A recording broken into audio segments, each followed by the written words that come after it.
Përmes kërkesës për qasje në dokumente publike, ne kemi siguruar faturat e drekave dhe darkave zyrtare të zotit Radulović. Pronari i këtij biznesi është Nebojša Radulović. Shuma e përgjithshme e faturave ka vlerën e 1249 euro. A është vllau yt Nebojša? Po, Nebojša. Në Kosovë, një zëvendësministër mund të shpenzojë deri në 200 euro në muaj për dreka, darka apo takime të tjera zyrtare. Kemi marrë edhe një denoncim tjetër interesant. Në Ministrinë e Bujqësisë, zëvendësministër është Lazar Radulović. Ai është emëruar në këtë ministri që nga data 14 janar 2023. Përmes kërkesës për qasje në dokumente publike, ne kemi siguruar faturat e drekave dhe darkave zyrtare të zotit Radulović. Pasi kemi analizuar, kemi vërejtur se ky zëvendësministër shkon shpesh për dreka zyrtare në një restorant me emrin Qao në Llatnasell. Kur kemi gjurmuar në ARBK, kemi pa që pronari i këtij biznesi është Nebojša Radulović, vëllai i zëvendësministrit Lazar Radulović. Kallëzo për një me ka zbuluar se të paktën 9 herë zëvendësministri ka shkuar tek restoranti i vëllait të tij për dreka zyrtare. Shuma e përgjithshme e faturave ka vlerën e 1249 euro. Në përshkrimet të faturave, zëvendësministri ka treguar se ka pasur takime me zyrtar nga Malizi, deputet e përfaqësues diplomatik. Ne kemi shkuar fillimisht tek restoranti Qao për të takuar vëllain e tij, por ai nuk ka pranuar të na takojë. Ta ndjeku momentin kur Nebojša Radulović nuk pranon të flasë për dreka zyrtare të zëvendësministrit.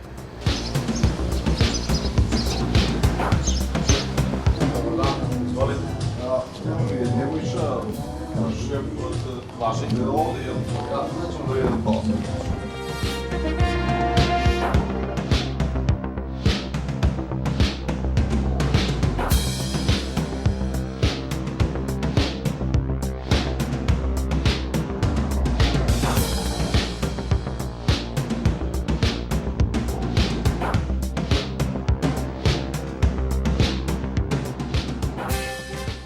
Nažalost, nije kod nas na muzeju.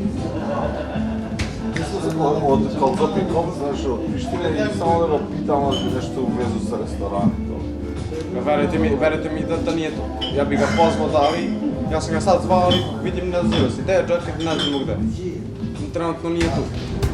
Pasi nuk pranoi Nebojša, ne e kemi telefonuar Lazarin me konfirmu informacionin se ai shkon tek restoranti i vëllait të tij për dreka zyrtare.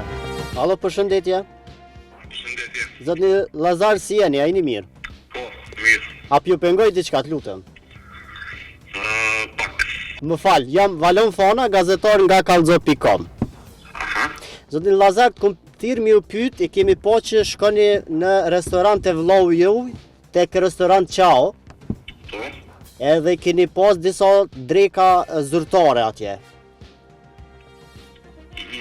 Pse shkoni te vllau yt me hongër dreka zyrtare?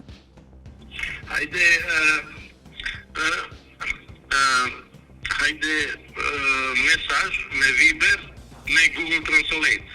Po, ju po më kuptoni, apo shqip? Jo, kupton, veç pak.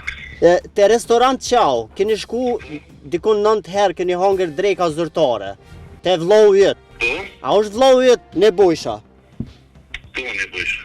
A jeni shku ju me hongër drekën te vllau juaj Po, në restorant? po. Pse po shkoni me qenë se jeni zëvendësministër me parat publike atje? Jo kupton. Publike. Publike është parat e shtetit. Po shkoni me parat e shtetit te vllau juaj me hongër dreka zyrtare. Jo kupton. Hajde, mesazh me Viber. Po, ta dërgoj edhe me Viber, po Hajde, mesazh me Google Translate. në rregull i nderuar, faleminderit. Hajde, faleminderit. Hajde. Në ndërkohë, zëvendësministri Radulović ka dërguar përgjigje edhe në Viber, ku ka arsyetuar se pse zgjedh restorantin e vllait të tij për dreka zyrtare. Unë nuk kam një restorant të vetëm. Në Graçanis për fat të keq, vetëm këto dy restorante kanë cilësi dhe shërbim në një nivel ku mund t'i çoni mysafirët në drek. Dhe në restorantin Qao, kursejmë 30 deri në 40 euro për drek, në krahasim me çmimet në Etna House. Dhe kjo është edhe një arsye ekonomike pse shkojmë në restorantin Qao, për të kursyer. Në Kosovë, një zëvendësministër mund të shpenzojë deri në 200 euro në muaj për dreka, darka apo takime të tjera zyrtare. Në të pakten 9 dreka zyrtare, zëvendësministri i Bujqësisë ka drekuar me parë të shtetit në restorantin e vëllait të tij.